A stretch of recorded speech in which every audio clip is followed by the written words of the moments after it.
This ESPN podcast is brought to you by Geico. 15 minutes could save you 15% or more on car insurance. Visit geico.com.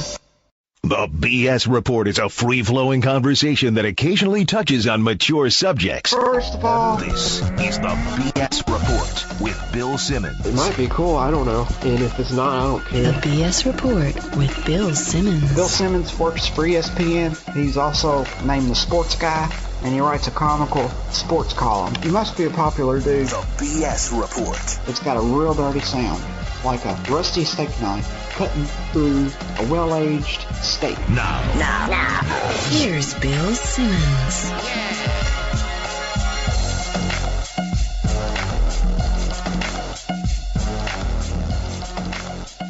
Welcome to the BS Report. Hazy Tuesday here in Southern California. A little bit later, we're going to have Andy Greenwald from Grantland's going to come on, and I'm going to try to explain to him what I think is going on with Game of Thrones.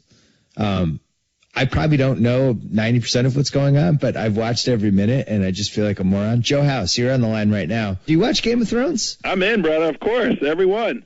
All right. Well, we'll save for the tail end of this because I don't want to spoil anything.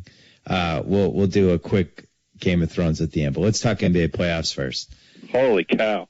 I was at Kings Blues last night with my daughter, who is now 12-1 in the playoffs, lifetime, last year and this year. Pretty impressive, 12-1. That's a nice run.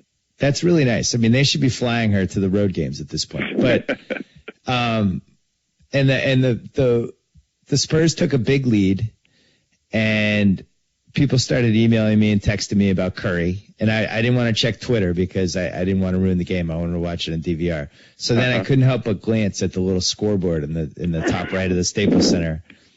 And it was like 90-72 Warriors, something like that. Yes. And I'm thinking, this is definitely they're either going to blow it, they're going to win by one, or it's going to overtime. Like, that was just my mindset as soon as I saw 90-73 third quarter. So then I tried not to look at the scoreboard, and I ended up accidentally looking at it, and because I was looking for a Red Sox score, and it was like 106 and fourth or something. I was like, oh my God.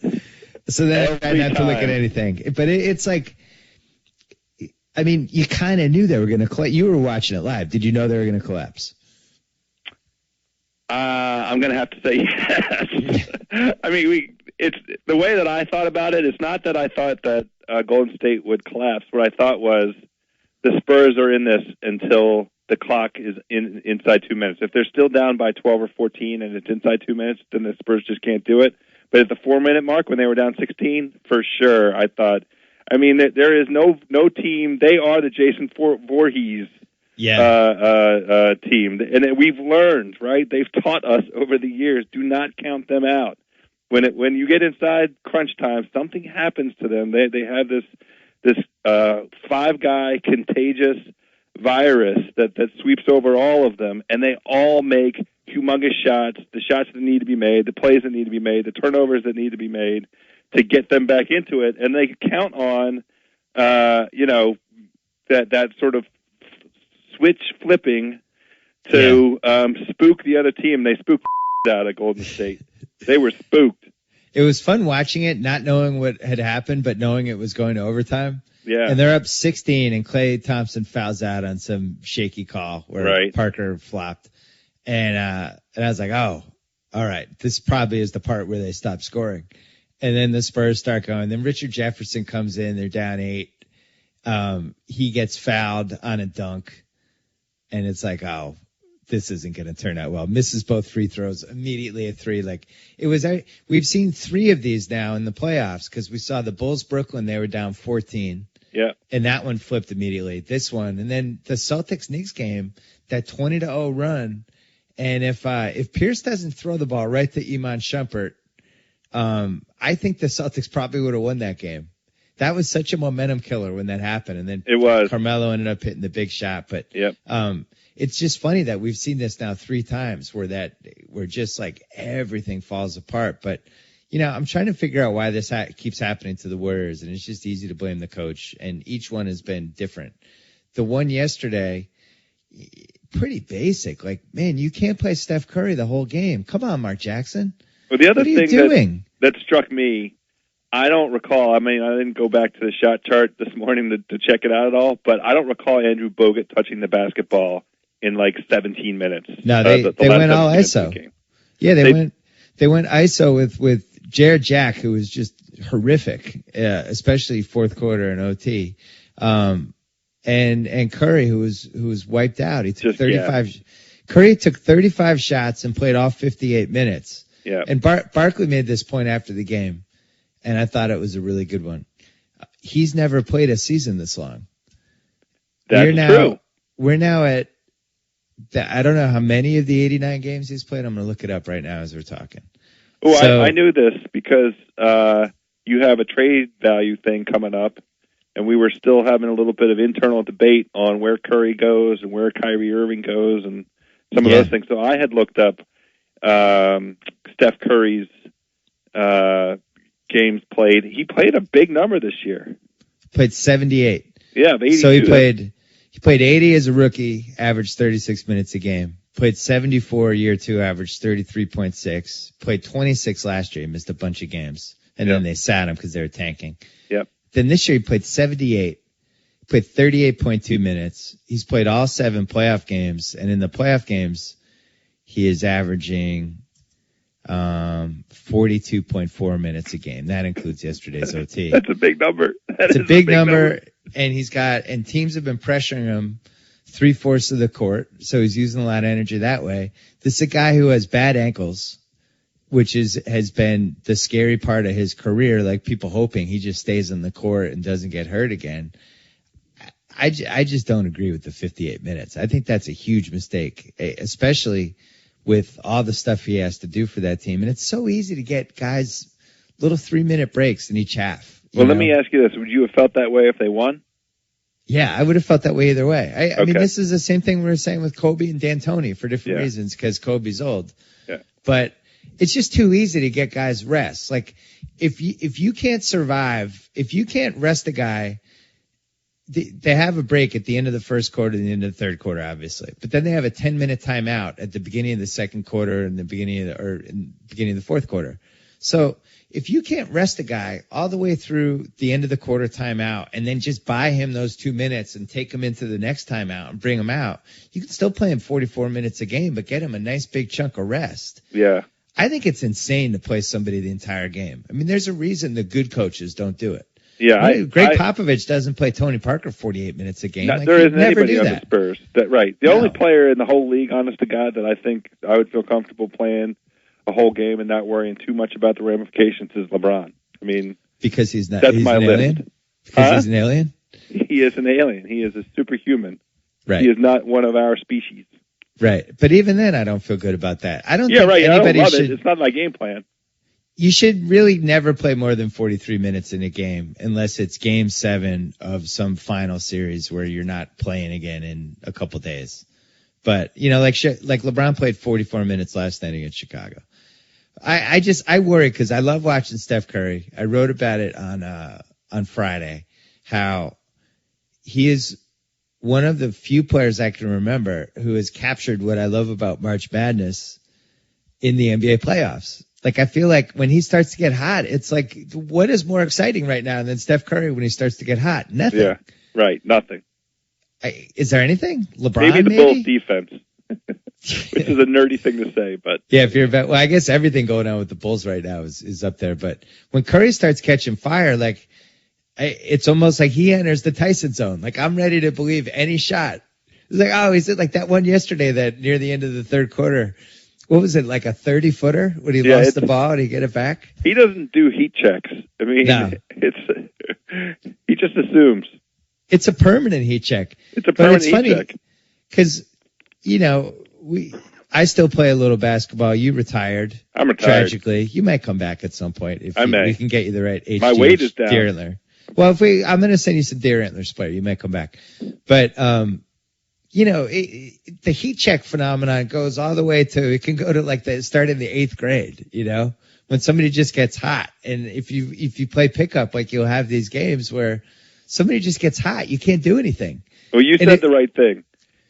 There's nothing more exciting, and he's been getting hot like that. It feels like every single game of these playoffs. He has one stretch Right. where like you a just 5 can't minute take your eyes stretch. off of him. Yeah, it's like a 5 minute stretch, and he just dominates the game and completely flips it. It's almost exactly like Carmelo, except the opposite.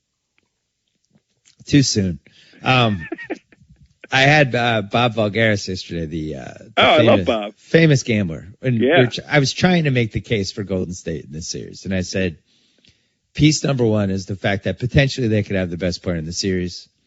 Piece number two was, the small ball is pretty interesting when they play Harrison Barnes at the 4 or Draymond Green. I actually kind of like it. I don't feel like they miss David Lee that much, which is weird. Yep. And also Bogut and Lee together I've never totally loved. But then the third component was that Oakland crowd. And which is why it was so important they had to steal one of these first two, because if you can at least make the Spurs have to win once in Oakland. Yep. Because that crowd is phenomenal. But have you adopted the Warriors as your favorite playoff team? Wow, that's a great question. Or you're on the Bulls. You love the Bulls. I love the Bulls. I just they have on paper they have no business being in these games the way they're in these games, the Bulls, that is. But I really do love the Warriors. Your point about that college atmosphere, that crowd, it just sounds different on TV. I really want to be there. I want to be in Oakland. Is that where they play? Yeah, Oakland. They play at the Roracle. It's like it's a blow the roof off the facility crowd. And, I absolutely love the way they play. I love their small ball. I think no idea. Klay Thompson's been great. Yeah, Klay Thompson, who I was a little dubious of, I got to be honest. I thought he was a textbook possibility for the Deer in the Headlights playoff series in round one. And he was actually pretty good. I think he was really good last night. Speaking of Deer in the Headlights, we didn't make anything of the fact that we had Golden State at plus, was it 600 or plus 800, winning in 6. And we didn't go harder after it. When we did this podcast maybe 2 weeks ago, we were looking at all the series lines. We didn't. Yeah, that was the one we liked the most. We didn't factor in the George Karl factor. I know. Both of us left that out. No, we did. Encourage America to take a good, hard look at that one. And it was our most well-deserved victory out of all those selections. But yeah, I don't know why I couldn't talk myself into them winning that round. I guess it was. I'm looking up what they're. It went exactly according to script. I mean, it was. Yes. The thing that made me shy away was that Denver played so great at home. I didn't think that the Warriors were going to steal one in Denver. They didn't. It wasn't a theft. It was a seizure. Yeah, I know. They didn't steal that game. I know what made me back off. The Warriors were a 500 team for all of 2013. They were 22-10 on January 2nd. Uh-huh. And they finished the year 47-35. Yeah. I remember looking at that and thinking, because I really wanted to pick Golden State because I just felt like it's so tough to win there, and they're the great example of, even though they don't have home court, if they steal one, then you have to win Game 6 there. It's like going to be almost impossible. But I looked at that. They were 25-25 over the last 50 games. Yeah, and you don't, going into the playoffs, you don't count on Steph Curry, turning into a Superman. The only thing I will say on that, obviously nobody saw what happened, what actually happened here, where him turning into Pete Maravich circa 1969. But yeah, his post All-Star stats were pretty monstrous. What do you think he averaged 30 post All-Star games? Post All-Star break. Well, I watched the Knicks game. I'm going to say he averaged around like 26-8. Yeah, 26, 7.5 assists, 46% from 3. And he took 9 threes a game in those 30. He made 46%, but took 9 threes a game. And, on TV like a month ago, I said how I thought he was already one of the best shooters ever. And Wilbon, who always turns into a curmudgeon when I make crazy hyperbole points, which he should. That's part of his job. But I'm right. He's already one of the best shooters ever because we've never seen anybody make that many threes, but then also take that many threes. I have a question for you. I have an impression of his size. You had him in studio, he and David Lee, earlier in the season. How big a guy is Steph? I'm the same height. That's exactly what I think. That's exactly what I thought. And we might even be the same weight. I was going to say, does he even weigh 180 pounds? He still looks like a college kid. It's stunning. But look, to his credit, that durability thing, I was prepared to knock him in connection with the trade value thing, which is why I looked up. He's only really had one season, materially affected with the injury, and that was the strike shortened year. He's otherwise pretty effing durable. Yeah. I mean, the ankle thing is a real issue because it was a recurring thing, and it was the reason why he ended up getting $44 million instead of 70, or 65, whatever he could have gotten. So he shot 45.3% on threes this year, 59th all time. Only 58 guys have ever done better than that. Yep. But he also made the most threes ever in the same season. Yeah. Like, that's impossible. All these other guys who were like in the top 60 are people who, only shot wide open threes basically, or that was the only reason they were in the league. Like, the fact that he's shooting 8 to 9 a game and he's making 46% of them, I think there's a real chance he's going to get to 50 in a season. 50%? Yeah. Yeah. Oh. I think it's conceivable. And where is he right now in the playoffs? What's the percentage? He is. Let me see. I'm trying to find him too. I can't tell. I'm not. It's going to take me too long to find it too. Yeah, God, we're stupid. Oh yeah, I have it. Well, he's close. He is at. Hold on. Boy, this is riveting radio right now. Oh yeah, he's at 44, but he's taking 9.5 a game. So anyway, I think it's really cool that he has been able to capture all of the things we liked about him in college and translate them to a professional level, which is something that you just don't see ever. Yep. And this is also the reason you and I both loved him in college. And look, I've been wrong about guys in college, over the years. There's no question. But there's certain guys that you just knew they were going to be good pros. You just knew it. He always felt like he was one of them. Yeah, but he did one thing about as well as anybody in the NBA when he was in college. Yeah. Like, worst case scenario, he was going to be an awesome spot up shooter. Like, there was no way he was going to fail. It was impossible. Yeah, he had a 10-year career locked in. Yeah, it was crazy. He shouldn't have gone 7. And, one of the great what ifs was Steve Kerr had that trade with Phoenix lined up. It was like Amari Stoudemire for B. Adrians and the number 7 pick. And I think the Phoenix had to give up the 14th pick. I forget what all of it was. And they actually, Phoenix didn't take Drew Holiday with the 14th pick, if I remember this correctly, because they thought the Curry trade was going to happen. Wow. I'm looking this up to make sure I have this correct. I hate to think about this draft and mainly put everything associated with it out of my head because my Washington professional basketball team had the number 5 slot in that draft with Rubio and Curry. Oh my God, I forgot about that. Yeah. Yeah, so Drew Holiday went 17th and Ty Lawson went 18th. Phoenix wanted to get a backup point guard for Nash. They thought they had this deal with Stephen Curry for number 7. Golden State, once they took Stephen Curry, their fans were so excited that they backed out. And that they was saw after the fan reaction? Yeah, then if Phoenix had already taken Earl Clark, they'd passed on Drew Holiday and Ty Lawson and Jeff Teague and Eric Maynor and Darren Collison. That's a pretty good draft, by the way. Really, really good draft. And your Warriors traded out of it.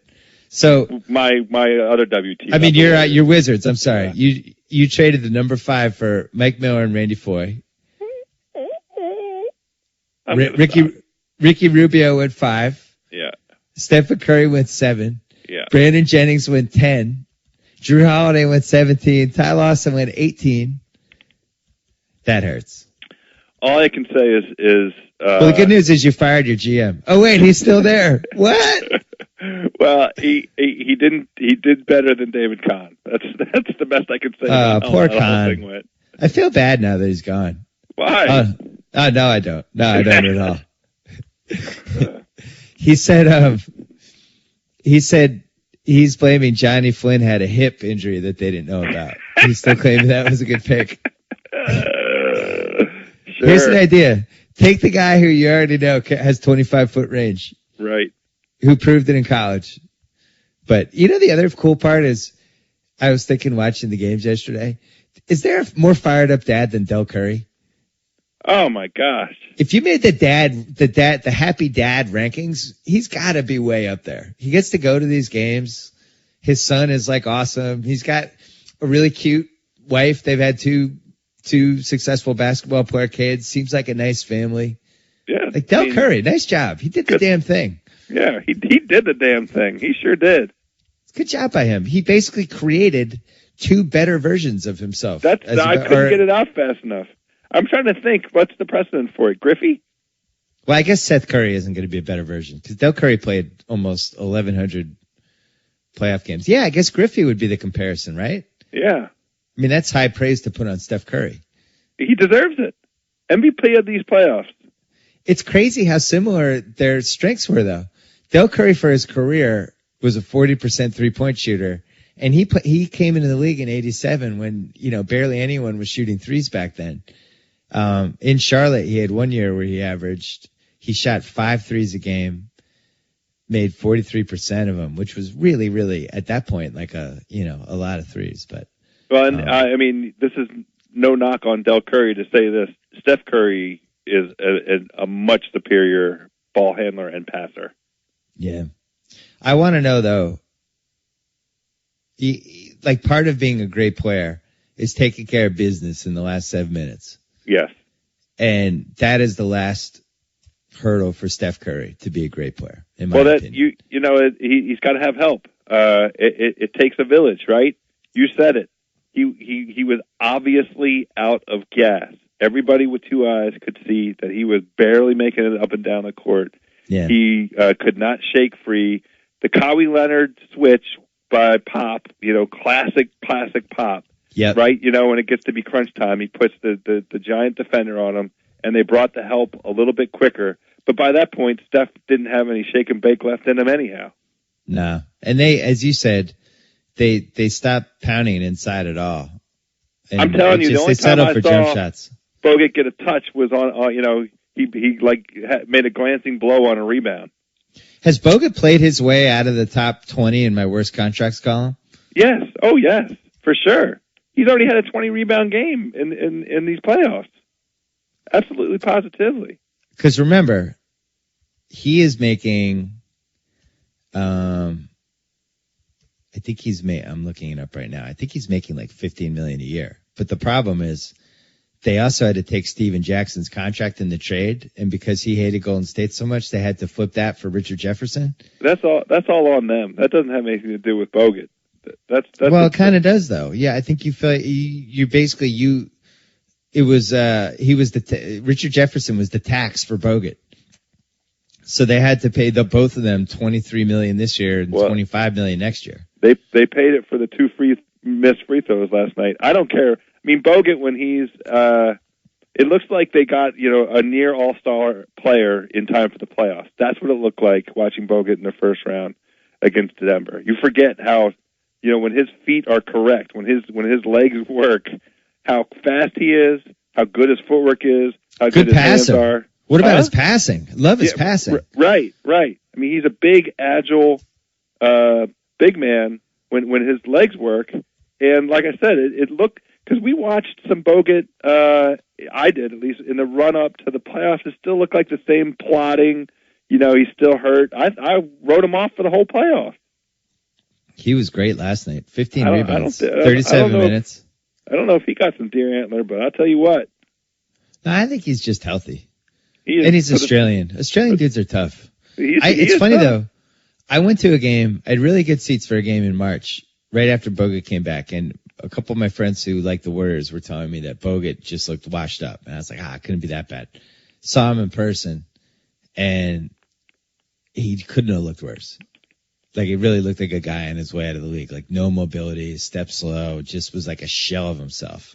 So the fact that he's given them anything, I don't think they're out of this series either. I mean, the parallel to me was Phoenix, Game 1 in San Antonio, 2008, when I think Barbosa screwed up one switch. They gave up a game-tying 3 in regulation, and then Duncan made that crazy shot to win it. And it just, you watched that game and you knew Phoenix had blown their chance because they weren't good enough to beat them 5 times.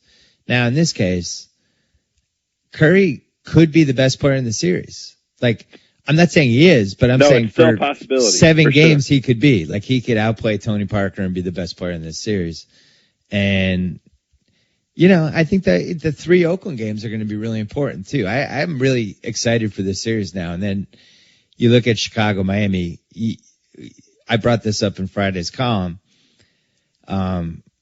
I think the biggest reason Derrick Rose isn't coming back is because of the shadow of Gilbert Arenas and the fact that Gilbert came back too soon and ruined his career. And I think all of these guys now look at that as the test case for, I don't want that to happen to me. You were there when Gilbert came back too soon. What do you remember from that? My recollection of all of that is you know, and looking back, I really regret getting suckered in. I was very comfortable with the Washington training staff and what I read about the medical regimen he was on, and it was only after he got hurt again that he wasn't able to go at the beginning of. I'm going to mess up the years because I don't remember. It was 3 different times he got hurt, basically. Right, but the second time he got hurt, then it starts coming out that he was playing. They couldn't keep him off of the blacktop. He just insisted on, playing on blacktop during the summer. And so his rehab never really took effect. And I remember thinking at the time, what the f***? Like, they just gave him the mega contract. Like, if there's ever a time to be serious, to impose a discipline and a regimen on a player and insist that he come back only when he's absolutely positively ready, it was then, because that was the window for Washington. They played like 35 of their best games. The best 35 games the franchise had seen was the season of he and Caron Butler and Antoine Jameson. And Eddie Jordan coached in the All-Star game that year because Washington entered the All-Star break with the best record, or finished through the first. That's a fact. And then Gilbert got hurt, and the window was closed that quickly. So I understand. I thought you and I didn't talk about the Arenas analogy before you wrote it, and I read it. I was, it's right on point. It's totally appropriate to draw that analogy. And also, it's funny listening to Magic talk about it. Like, as fans, I think sometimes we don't look at these guys as human beings. Yeah. And when Magic is talking about, how he really regrets coming back in 81 and how dangerous that could have been long term for him, and he knew he wasn't right, but he just felt so much pressure to come back, and he's playing and he just has no confidence in his knee, and they ended up losing in the first round to Houston in the best 2 out of 3. But the point is, if you're not 100% about your body, you shouldn't come back, especially when they've made that big of an investment in you. And it doesn't make him a wimp. It doesn't make him, somebody who's not tough enough to be out there. This isn't like fighting through plantar fasciitis or fighting through a pulled hamstring. This is totally different. And it's something that, if you don't trust your knee or your Achilles, I think those are the 2 real danger spots in your body for a basketball player. You don't want to push either one of those. Isn't it?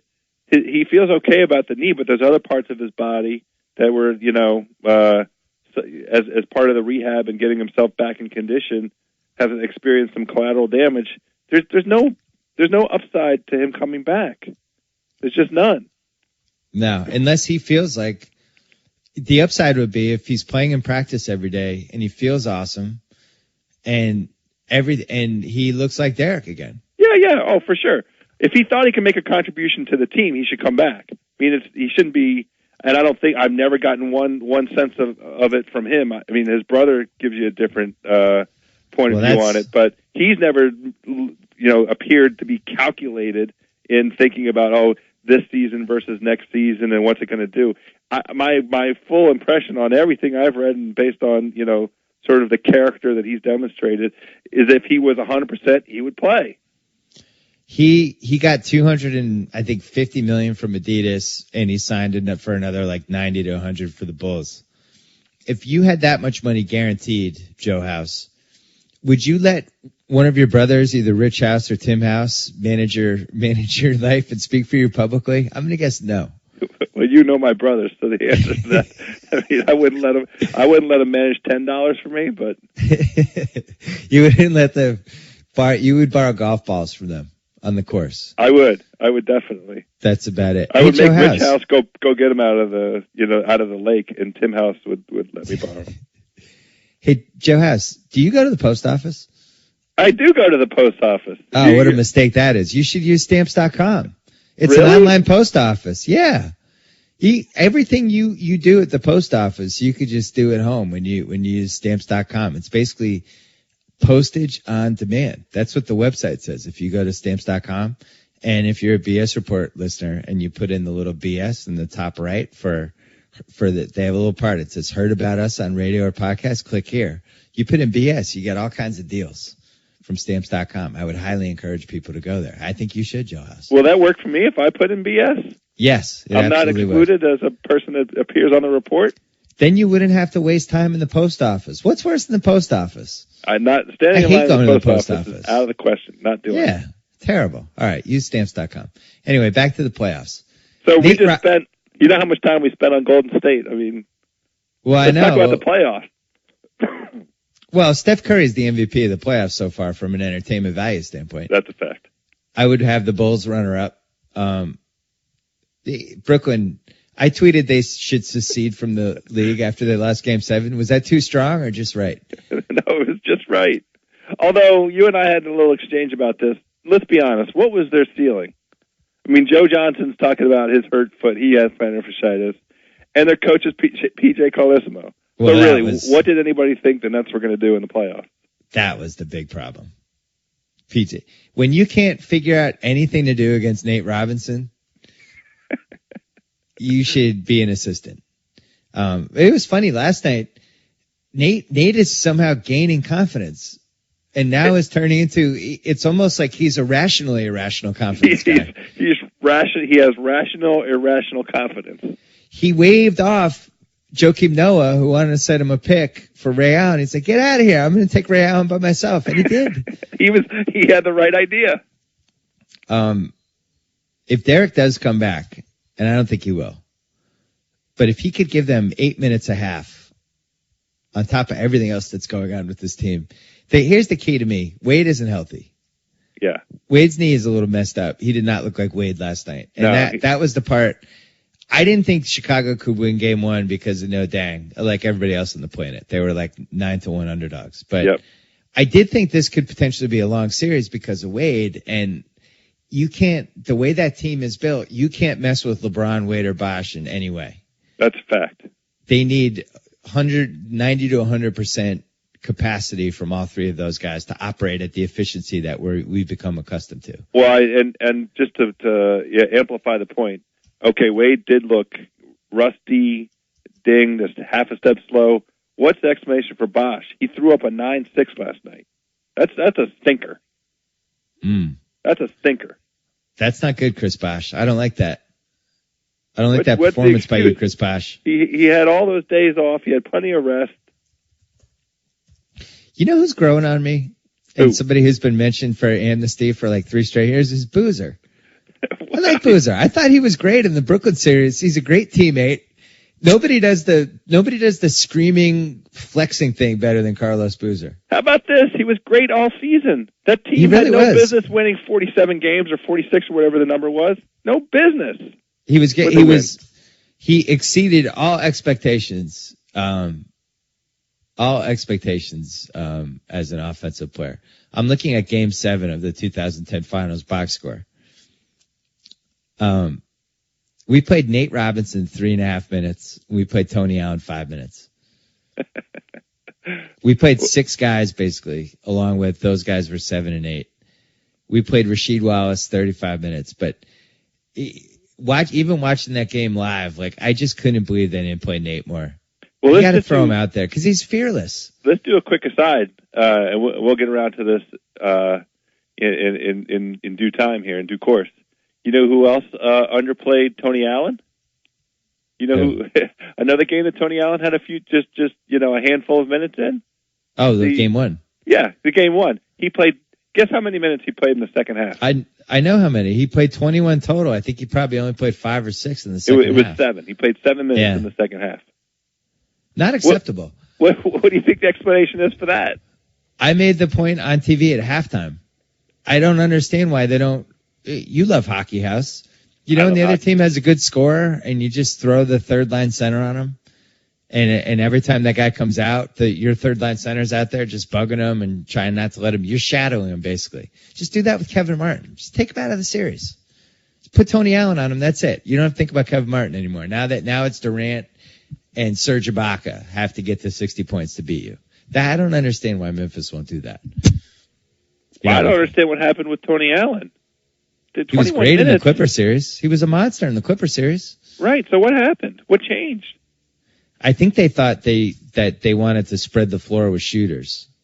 And we know Tony Allen can't shoot. Yeah. But for me, it's like, I think people get caught up too much sometimes on who starts versus who finishes. It doesn't make sense to have Tony Allen out there when Kevin Martin's not out there. You don't need Tony Allen to shut down Thabo Cephalosha. Well, right? Look, Memphis had that game won 6 different ways, and they gave it away. But did you leave that game thinking they gave away the series, or just that they are a better team? Just the game. That's how I felt. I mean, they're beasts. If they can make a couple adjustments, I just think that they're built for the long haul. Did Zebo's place on your crazy guy, your lovable but crazy NBA guy rankings move up at all when he was flopping on top of Blake Griffin, like it was their honeymoon in Game 6? I mean, he already holds a very high place on that list. I don't know how much higher it could go. That's true. How much when you're already on Mount Rushmore? What else do you want, Zebo? Right. I like anybody who gets kicked out of any basketball game and then gets the fans fired up on their way out. It happens in basketball and hockey, and that's when you always know the guy's a lunatic. Yes. If you've just been ejected from a game and you're doing the thing where you're waving the fans to cheer you on, the jersey's out, the jersey might come off, and you're doing the rile up the fans gig. Yeah. Newsflash, you're crazy. You're a crazy person. I love him.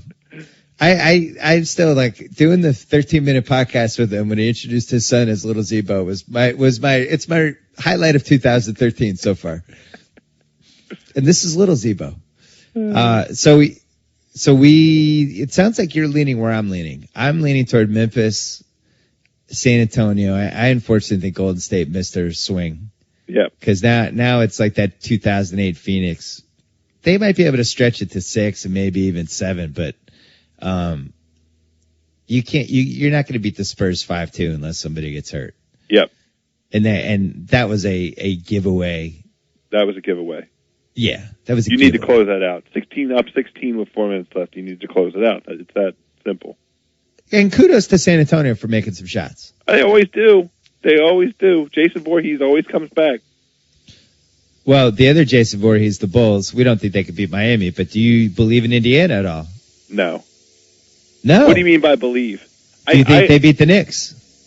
That is the only series to me that feels like it's really in doubt. And I won't be shocked if Oklahoma City beats Memphis in that series, because if Memphis keeps missing free throws and they don't play to their advantages, if Hollins isn't up to it, then OKC can beat Memphis. But the one that's the most up in the air to me is Indiana and the Knicks, and the reason is because to me the Knicks have to do something unpredictable, unanticipatable, and that they really don't have any control over, which is make bad shots. That's Right. the only way they can beat the Pacers. They can't beat them the way that the Pacers inflicted their will on Sunday. They made the Knicks play the way the Pacers wanted to play, and the Pacers will just beat their ass. They'll just beat their ass if the Knicks try and step up to them that way. Roy Hibbert, you watched at Georgetown. Did you ever think he would become the Dikembe Mutombo successor as 7'2" defensive shot blocker, offense alterer dude? No. He was I remember him being pretty plodding on that side in college. Right. His talent, at least in college, the place where he looked like he could make a difference was offensively because he has decent hands. Yeah. I got to say, I liked him in college. I mean, I liked him as a draft pick. I can't remember where. Yeah, he went 17th. Yeah, that was a great pick. I thought that was insane. I remember somebody that I liked had a pick. Or maybe it was Phoenix. I wanted Phoenix to take him. The knock on him, he disappears sometimes. Even this season, he didn't have a great season this year. But when you're tall like that, you just want to make sure you're not Hasheem Thabit, where you're just clumsy and plotting. And I never felt like, when I watched him at Georgetown, I felt like his footwork was actually pretty solid. Like I guess like he played 4 years at Georgetown. His senior year, only averaged 13 points a game. But what do you think is the recipe for the Knicks to beat the Pacers? I don't think the recipe changes. It's just they're a team that takes terrible shots that go in. And ever since J.R. Smith elbowed Terry in the face, they stopped making those terrible shots. Well, Melo's been cold for It's been cold ever since Game 4 of Boston. Yeah. And J.R. Smith hasn't played well since Game 4 in Boston. So that's one problem. And then I'm not totally sure what's going on with their rotation. It seems like it's in transition. Mm-hmm. Shumpert took Kid's minutes. Kid's been in a shooting slump. I still think they need Kid. I think he settles him down. He moves the ball around. Like, I don't think cutting him out of the rotation is the greatest idea. Yeah. I think he does things that help them. And would you wait to see what you had with JR, and if he doesn't have it, just yank him? Or am I overreacting? I think it's an overreaction because he's one of those guys who makes one shot and then feels like he can make 10. And if he makes two shots, look out. I don't know. And that's their, they have relied on that all season long. But in all seriousness, how far are you going when J.R. Smith's your second best player? You're going to lose, and the best you can do is losing in the conference finals, which is exactly how they're set up right now. I like the Knicks fans. I even though we went to war last round, I was fine with it. I do think they're rightfully concerned about maybe the ceiling of this team. What happened Game 4, Game 5, Game 6 against Boston, and then how they looked in Game 1, and especially like I'm not sure Woodson's a good enough coach to just kind of stick to the Carmelo ISOs. Well, tonight's the night, right? We'll see. I need to see them ball move. You can't just clear everyone out for Carmelo. That can't be your offense in the playoffs. It's too easy to stop. I really like the Kid point that you made, and I think tonight's it. Yeah, we're gonna see. Right. Game of Thrones, quickly. Yeah, you've watched every episode, right? I have. So am I brain damaged? Like, why can't I follow who half these people are? It's not just the people.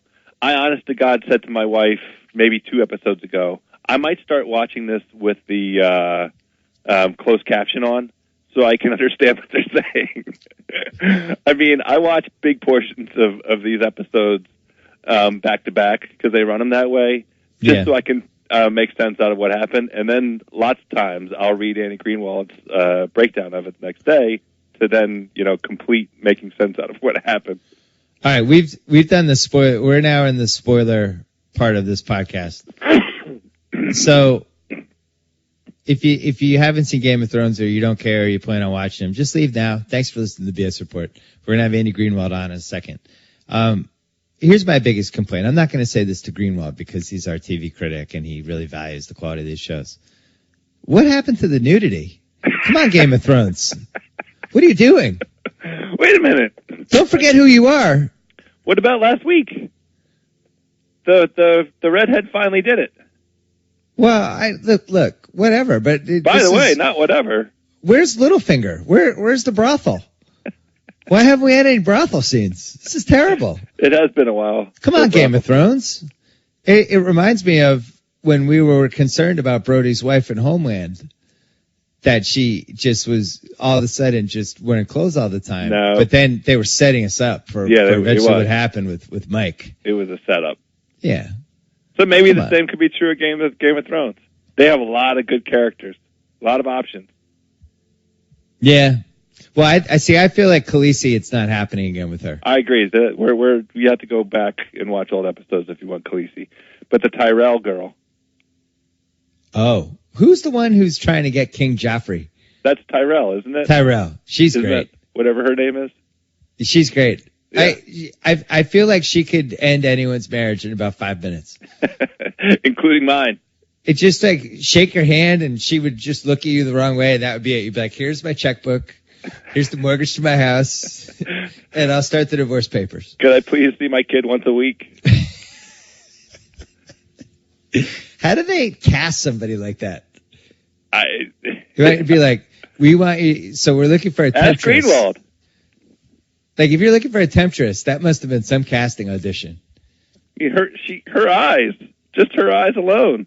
King Joffrey's all the way in. And they weren't really, were they even in the last episode? They weren't, I don't think, episode 6. No, and I don't recall. Joffrey had made a brief appearance.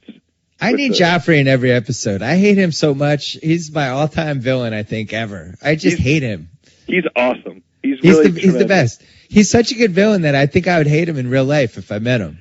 I wouldn't be able to separate the character. I'd really feel like he's like that, right? He is the fictional version of whatever that dude's name was who married Heidi from I can't remember the shows anymore. I'm too old. Spencer. Yes, he is the fictional Spencer. Oh, that's a great call, House. So you're saying he's Spencer, so then the temptress is Heidi. Oh, interesting. Yeah, I don't like that part of it. I like the one part of it. He's infinitely hateable. No redeeming characteristics. Everybody wants him dead. The sooner the better. It's going to happen. Yeah. I don't understand the thing. I hope you talked about this with Greenwald, and I so I can listen. What's with the torture thing of the one guy? I don't get that either. Stuff happens in Game of Thrones, and I literally have no idea why it's happening. And then people are like, "Well, it happened in the book." Well, what do I care? I'm not going to read the books. Well, I just watch the TV show. Crazy eyes guy torturing this other dude that I never really gave a shit about in the first place. Yeah. Well, at least he's not totally naked. That is the upside. Yeah, because they could really go a little further and just have naked torturing, which I just enjoy. By the way, I'm halfway through Breaking Bad. I never started. Okay, I'm halfway through. I'm through the midway point of season 3, and it is transcendent. Okay, it is fantastic. So you commend it. You recommend it and commend. Yeah, I mean, there is no doubt. It's not like there are too many people who know too much, liked it too much, but it is fantastic. Is it something I can watch with my wife or not? Oh yeah. Oh, okay, good. Yeah, and excellent. People were mad at me that I wasn't watching. It was like I was saving it for the right time when I knew I'd have, the right time to devote to it, think about it, and we added Apple TV to the bedroom, and now it's my show that I watch right before I go to sleep, and then I have weird dreams about crystal meth and Mexican drug dealers. I'm in. It's great. Yeah, it's good. It's good. Cranston it made me mad that John Hamm would never win the Emmy, but Cranston's unbelievable. I take all of Cranston's like Michael Jordan in the early 90s on this show. He just lays it down. He's 45 points a game. I'm in. I have to figure out the right time and the right way to introduce it into our situation. Do you have Apple TV? I could do Apple TV. You don't have it. All right, here's myself for Apple TV, which does not sponsor the BS Report. $99, and then you get the Netflix streaming for $7 a month. Yeah. And it's like, You just put it in your bedroom and hook it up to your wireless router, and there you go. Boom. And they have everything. They have everything. Yeah. Plus, you can watch House of Cards. Kate Mara. You love Kate Mara. I really do. I'm all in. All right. Well, I will talk to you later in the playoffs. We're going to call Greenwald. I can't wait. Joe House, a pleasure as always. Good time. See you. Bye. Hurry to Subway restaurants for the Smokehouse Barbecue Chicken. Tender pulled chicken topped with a smoky, sweet barbecue sauce on your favorite freshly baked bread. Try it as a $6 foot-long special or 6-inch fresh fit sub for a limited time only. Subway. Eat fresh. All right, as promised, Grantland's TV critic, Andy Greenwald, what's happening? Good to be here. I guess that's what you are. You're Grantland's TV critic. I always think you're a pop culture expert, but you're really kind of our TV dude. You've got me focused. I like it. Yeah. Game of Thrones, we're 6 episodes in, and I don't know what the going on. I really don't. I just don't know. I don't understand. I feel dumb. The show makes me feel inadequate. I have to go on Wikipedia after to figure out who's who. Did the show become much more complicated this year, or am I just older and dumber? It's definitely not that you're older and dumber. It's that they just keep adding without taking away. I feel like, in the first season when the main character got his head chopped off 9 episodes into it, and we thought, oh, this is the way it's going to go. Like, there'll be a lot of suitors, a lot of potential kings, and then one by one they'll all fall by the wayside. But, new people will come to take their place. But in fact, it's just been 3 seasons of nothing but new people. So it's very, very hard to keep track. So, I always thought The Wire was right on the cusp of having too many people at all times, but at least I knew who all those people were, and it was easy to remember their names, and the setting was easier, I guess, to recognize. But in this case, it's almost the Game of Thrones might have more characters than The Wire. What has more characters? Game of Thrones has the highest number of regular cast members of any TV show on TV by a lot, I think.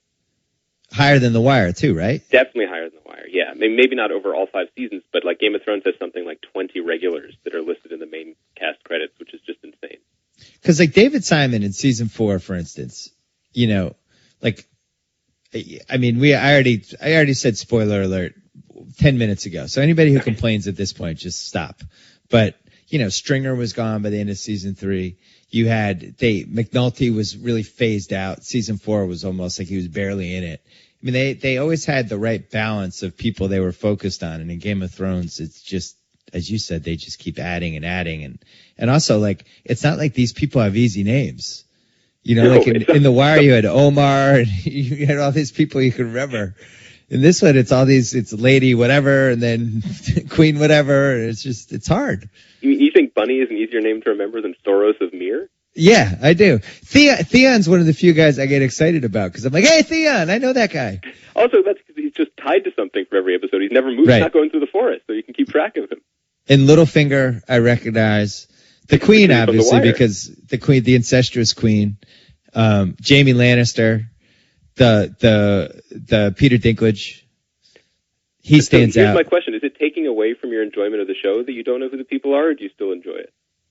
I think there's too much going on. And I think you really have to pay attention, and it's almost like it's like studying for an AP biology exam or something. You have to pay attention because you're writing about it and you're totally 100% immersed. But that's not how everybody watches TV these days. No, so, and it's really hard to write about this show because you have completely different fan bases. Because there's half of the people who are commenting on the stories are people who have read all the books, have every tab of a wiki of Fire and Ice bookmarked on their laptops, and they are ready to jump on for any mistake I make. And the other half of the people, the more I talk to them, I realize they actually have no idea what's going on. They just really like the dragons. No, yeah, that's why Khaleesi, it's so exciting to see Khaleesi, because first of all, you know who she is. Yep. And then the dragons are going to be involved in somehow. And then I kind of vaguely recognize the guy who's been by her side for most of the time with the beard. I have no idea what his name is, but he's in there. I get excited when I see him. Yeah, I feel like there's different layers of things, of complications that are worth it and not worth it. Like, people who are super into it will probably appreciate that the guy who's always with Khaleesi, Jorah, his father was the head of the Night's Watch who died 2 episodes ago. So, like, people who really care know that. If you don't know that, who cares? But then there's a whole other level of things, like this past week when the witch, who gave birth to the smoke baby, showed up to kidnap Arya's friend. Does anyone remember that Arya's friend is the rightful heir to the throne? No. Right. I mean, he's the bastard son of the king, but nobody remembers that because that was like a year and a half ago and 300 characters ago. Yeah, this seems like Game of Thrones might be the first show that could have really figured out how to do the split screen, almost like what was that show VH1 had with the pop-up comments? Pop-up video, yeah. Pop-up video. So maybe what Game of Thrones should do is have like a pop-up comment for people like my wife who just has no idea what's going on, and partly because she's always like reading stuff on her computer, she's watching it, which is like. No. You can't do. You have to watch Game of Thrones. You have to. It's not going to reward you if you don't. But like HBO probably could make a lot of money if they did like a second screen experience with HBO Go, where instead of looking at something else on her iPad, your wife could actually have the Game of Thrones app up, and every time a character shows up, she could just glance down and get the cheat sheet on it. Or you could even have like what that Talking Dead show is on AMC. You could just have three guys on the second screen, and they could just tell you what's going on. Oh, that's the guy. Remember that guy? That's the guy from 3 episodes ago. That was the bastard. That's the bastard. But wouldn't they just be the most annoying, like, fantasy reading nerds of all time, though, just telling you were wrong about everything? Like, I feel like that would turn more people off. I feel like HBO is trying to go in a different direction with the fan base for this show. Well, maybe they should give us, like, they should have a pop-up channel, the nerds telling us. They could have the director's commentary from whoever. Yeah, I guess the weirdest thing that happened this season was Jaime Lannister, who is one of the all-time villains and somebody who started this season 1 by pushing a little boy, basically to becoming a cripple, pushed him like 50 feet. And the reason he did this was because the boy walked in on him having sex with his sister. Not a good start. Yeah. You'd think this was somebody that at no point during the run of the show would become a sympathetic figure, and yet somehow they've pulled this off. And now I feel bad that he's missing his right hand. My podcast partner, Chris Ryan, runs the Triangle blog, he called this from the beginning. He said Jaime Lannister was going to have a breakout season, and he is absolutely right. Breakout, literally, his hand broke off his wrist. It was broken off, hung around his neck like a trophy, yes. But he's by far one of the most compelling characters. Like, even, I had a problem with this last week's episode because they have so many different people to focus on, we're losing precious moments with the characters we actually care about, like Jaime. Well, so who would you get rid of? Well, Theon, number one. I just don't understand what we're gaining by seeing a character we don't care about be repeatedly tortured in vicious ways by another character who we don't even know who he is. Like, this is the sort of thing where I feel like they're just servicing people who know what's coming, but TV doesn't work like that. If there's no purpose to watching a scene in the moment, we can't watch, it's not all about hindsight. It's not like we're going to value it more after the fact. So he's gone. I would agree with that. So you think he's going to die, but you don't read the book, so you don't know for a fact, but your guess is that he's out. I don't know, but I think that if he was out, he'd be out already. I feel like so he's got to pay off. I don't see why we're spending time with him now. He's got to pay off somehow. Yeah, and number 2 plot line don't care about is the kids going on their vision quests in the north. Is that, see, this is where I become an idiot. So are you talking about the little kid who got pushed out? Yes. He's in there, okay. The little Starks. And, now they have another buddy who also has dreams and seizures and fantasizes about being in Three-Eyed Birds. Like, that stuff sounds like super fun for them, but it is very boring to watch. Yeah, you might want to spin that off into another show. Yeah, it's like that could be the Muppet Babies version of Game of Thrones. Game of Non-Thrones. You put that on HBO Stark. Family. Yeah, I feel like they would have. So what is the purpose of just carrying this kid around? I mean, I guess, because the guys who are making the show, D.B. Weiss and David Benioff, are being very loyal to this epic story that George R. R. Martin made, and the story in the books is up to the 5th book, and in the TV show version of it, I think we're only just basically beginning the 3rd book. So there must be a reason to tell their story too. There's something that it's building towards, or they're more important later. But it's hard to justify that when we're wasting all this time watching them not do anything yet. It's hard to see what we're investing all of our time in at the moment. And that's a tough balance for any TV show to do, let alone one that is planning for year 6, 7, 8, 9. And Joe House and I just covered this before you appeared on the podcast, but when you have a character who's one of your best characters and he runs a brothel, yeah, I need to at least have a brothel scene every 3 episodes. Just make that a rule. But they got in trouble for that. I feel like that's how he was introduced, with all that sexposition, like all the stuff that I think maybe that's why people are forgetting the names of characters, because it's no longer being explained to us with naked women in the background. Oh, so you think there was a backlash to all the excessive nudity in season 2?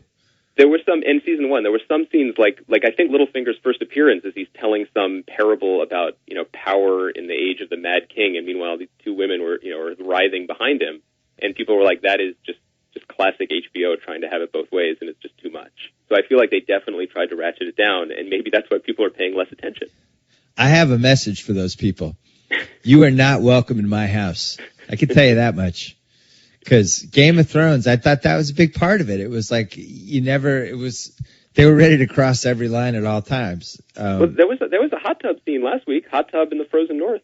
Yeah, all right. So why are they climbing the icy wall? They're climbing the icy wall because they are basically Mance Rayder, who is the king beyond the wall, wants to wage war on the people who built the wall in the first place. Because all those, see, listen how hard this is. This is just crazy to say this stuff out loud. Right. Remember all those ice zombies that everyone's scared of? Yeah.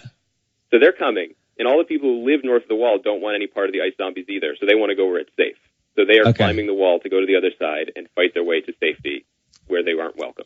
So they're trying to get away from the ice zombies, get to the other side of the wall, and they figure they have better chance to beat the odds on the other side against whoever. Yeah, they can't survive a full winter with the ice zombies running around. Do they even know what's on the other side of the wall, or are they just guessing? Yes. Some of them, like the dude Mance Rayder, who's their king, was from there originally before he was kicked out. But when you get kicked out, how do you go over the wall? The first time you get kicked out, or how do you go back? How do you, when he got kicked out, did he have to climb the wall to get kicked out, or is there some secret door for people who get kicked out? I think there's sort of like a rope and pulley system for the gentlemanly way down. I feel like that's how Jon Snow and all those dudes got down to begin with, because they crossed the wall. I mean, they were up on the castle on the top of it, and then they went down. So it wasn't as hard for them to go down as we just saw it was for them to go back up. Who is my hero on this show now? Because in the first 10 episodes, it was the guy who got his head cut off. Right, and last season it was Peter Dinklage, right? It was Tyrion. Yes, who improbably emerged as the hero of season 2, but then for a variety of reasons, I don't know, they kind of emasculated him. I think that's the other problem. Like, when you're adapting source material, if there wasn't the source material to follow, they could be like, look how great Peter Dinklage is in this part. Let's just give him more and more to do and build the show around him. But now, because we have this larger story, he has to serve the story more than they can serve the character. So Interesting. He just basically gets yelled at from across the desk all season. So they're imprisoned by the source material. I think to a degree they are. I mean, that's why it's been really hard for me to cover it, because, at their best, what they're doing is following a very well-laid track, right? I mean, it's not like they can innovate or sort of improvise in the moment. Like, one thing that, the character of Cersei, who's the evil witch. No, she's not the evil witch. She's the evil queen. Evil, incestuous queen. The incestuous queen. She was pure villain the first season, right? But the actress is so good that now when she has these scenes with Peter Dinklage, like, you feel for her a little bit, which is just amazing. But from everything that I've gathered about it, she is actually a villainous character with some nuance, but it's not like they could put a redemption arc in there for her, which I feel like would make good TV. I feel like they could have added a couple tweaks with it while staying faithful to the book. Like, for instance, I think King Joffrey, because he was a product of incest, right? Yep. I would give him a third arm. That might be a budgetary thing. Just out of his back. Like, we just see it once and then that's it. You just put there's like a little hand coming out of his back and then that's it. It's never mentioned again. We're like, whoa, Joffrey's got that third arm going. That's a missed opportunity. I agree with that. Yeah. If you're going to play the incest card, you got to really take advantage of it.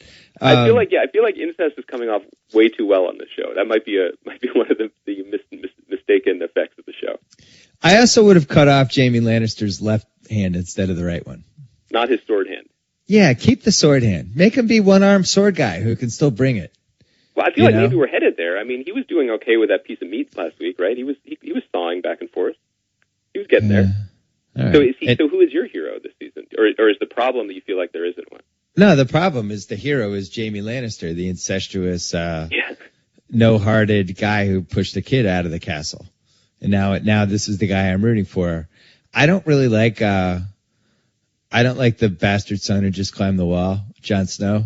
the virgin, He the former virgin. He just has a bad case of emo face. He doesn't speak. He just pouts. You're right. He looks like he like we have Vampire Weekend on the cover of Grantland right now, and he could easily be like the brooding synth player in that band. He's not the guy who's climbing the wall. He's a touring member of the band for sure. Yeah, they bring him in for concerts when it's bigger venues. Who is the guy who Ned Stark's wife, who's barely been on this year? The son, the good son, who like took over all, like he started to get people on his side. Rob Stark, yeah. Yeah, so where's Rob Stark been? Rob Stark just hangs out in tents and gets mad at his mother. Like we were told last season that he was winning all these battles, but I think for budgetary reasons they didn't show any of them. They just kept saying what a good job he was doing. And basically he's done nothing since then. He got married to someone he shouldn't have, and now he just sits at tables and broods and they killed his mother. They wasted the Rob Stark character. And then obviously Khaleesi, who she's had a good season.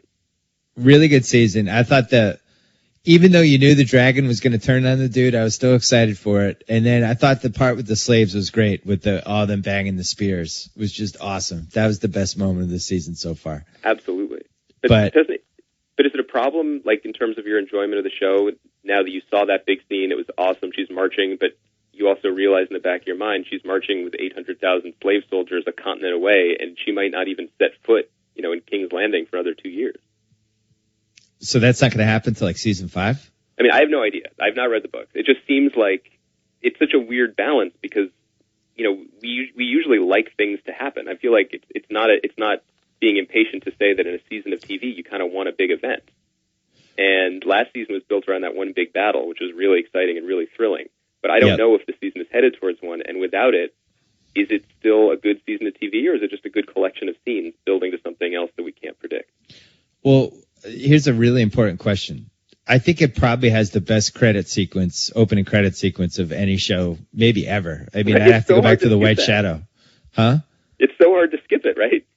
It's the best. And name me another show that gets you more fired up for the show at the credits. I can't. It's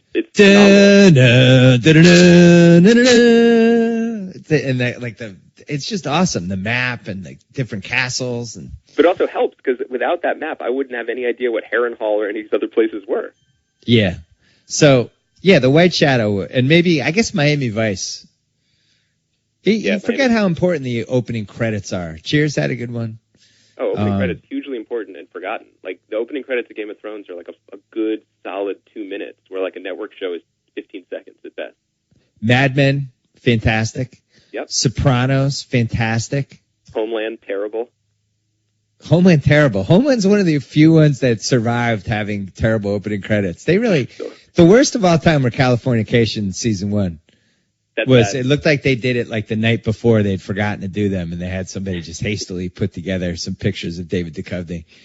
What about like a show like Hung? It's just like Thomas Jane stripping naked in Detroit.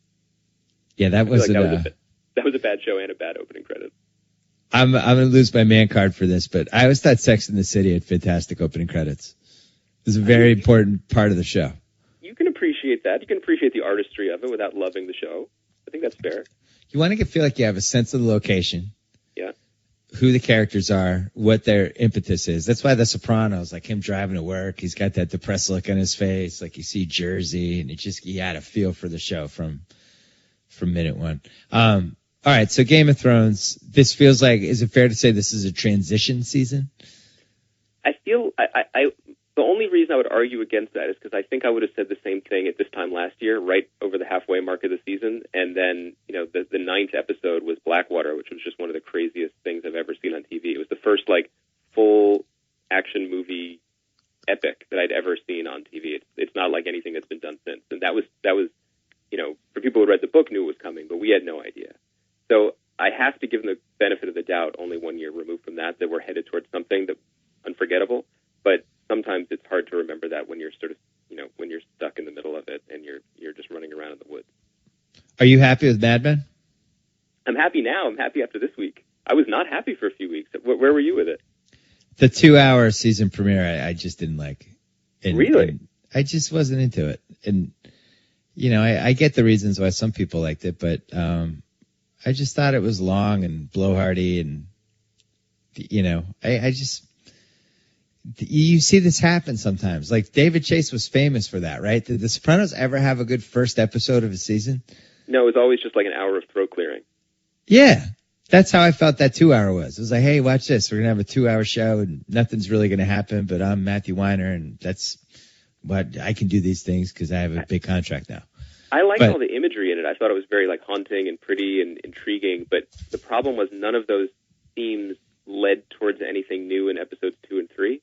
Nothing. Like it's not like when we saw Don appear to be a changed man or affected by experiences, we instead just had then 3 episodes of him doing the same old dirt, like in a way that seemed completely stale. Molly made a good call on Grantland this week about how Don just brunettes every time. Yep. He doesn't mess around. He married a blonde initially, and now it's just like brunettes. Yeah, he realized he made a mistake, and that's it. Brunettes every time. Every time. Dr. Faye Miller, remember, who lost the Don sweepstakes to Megan 2 years ago. She was blonde. Yeah. That's the last blonde. Yeah. What happened to her? She was like Jerry West in the 2003 NBA lottery. She's winning. She went from LeBron to nothing. They're not even on the show anymore, Dr. Faye Miller. It's enough to clutching the phone, and that was it. We'll never see her again. And Megan way exceeded the over-under of episodes I would have predicted for her. Megan had a great season last year. Yeah. No, but I'm saying initially when she was on the show, you never would have guessed she would be. I would have guessed Roger's cute, hot wife that he had would have had a much bigger run than Megan. But now, do you think that's changed the way we watch the show? Because now we're looking for all these actors that we recognize being cast in small parts, thinking that they might stick around. Like all of a sudden, Harry Hamlin is there wearing glasses. Oh, that is interesting. Yeah, I did notice that. I was like, Harry Hamlin, that's weird. Maybe, is he doing a favor or is like they're going to blow him out? Exactly. So it's like it's not quite clear. And I feel like maybe they don't know either. Like they cast these things and then they just sort of see how it works out. And if something pops, then they'll run with it. Like I feel like Weiner wrote the Megan character and cast Jessica Perret hoping that she would turn into someone Don could marry. But if she was bad in 3 episodes, he could have just written her out. They're definitely foreshadowing a major Bobby Kennedy something. Yes. I don't know what, but it's happening. And it's not necessarily the greatest thing to say about the show, but Mad Men is a show that is better equipped to deal with that in a way that it's dealt with other things than it was with Martin Luther King. Yeah. That's not the world of the show. I didn't think that was a great episode. But did you like this one? I thought this week was just back to the old hijinks. It was really fun. I'll go further. I loved this week and I loved last week. I thought Draper was great last week. They even gave John Hamm. I like how they're writing Emmy speeches for John Hamm now. Yeah, they're trying so hard. It was after at the end of season 1 when he had the Kodachrome speech or whatever. That was like his Emmy moment. And then you could tell like they kind of fell away from it. And John Hamm was saying to Matthew Weiner. So it's Weiner, right? It's Weiner. Yeah. He's like, hey, Matt, can we get a couple Emmy speeches this year? Because I just feel like I haven't had any the last couple of years. He's like, all right, I got you, John. Yeah, seriously, because Hamm never won an Emmy, might never win one, because Bryan Cranston will be back this year to win it. He's not going to win one. And as somebody who is now halfway through Breaking Bad, I just said this to House. It always made me mad that Cranston kept winning, but now that I'm watching the show, it makes sense. I didn't know you were on. You came to the other side. I was always going to. It just was a question of when it was going to happen. I was saving it. It was like a nice bottle of wine in the wine cellar. I was just kind of staring at for a while, waiting to open. I always thought that you would watch Breaking Bad before Game of Thrones, but then you shocked everybody with Game of Thrones last year.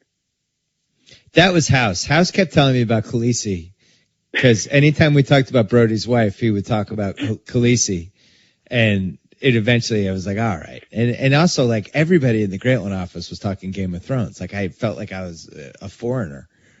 It was like an alien every time I went in the office on a Monday, and they were just ranting and going nuts about whatever had happened. So, but I think about you every week this season because there's so much wandering in the woods, which there wasn't in the first season, and that was your number one reason why you didn't want to watch it. They're trolling me.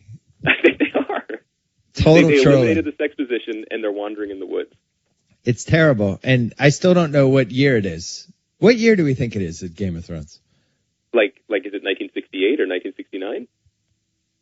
In Game of Thrones. No, I know.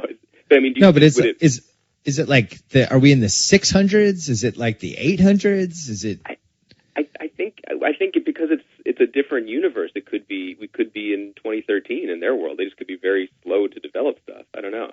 Oh, so you don't even think we're on Earth? No, we're not on Earth. We're definitely not on Earth because the continents are all weird and different, and the culture is different, and there's magic dragons.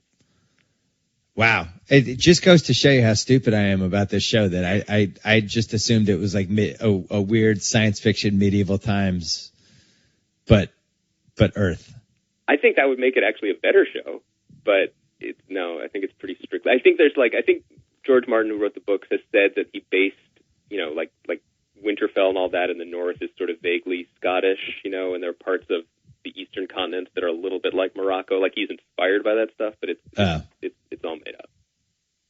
Oh, see, this is why I usually shy away from this stuff because I like to have something based at least a tiny bit in reality.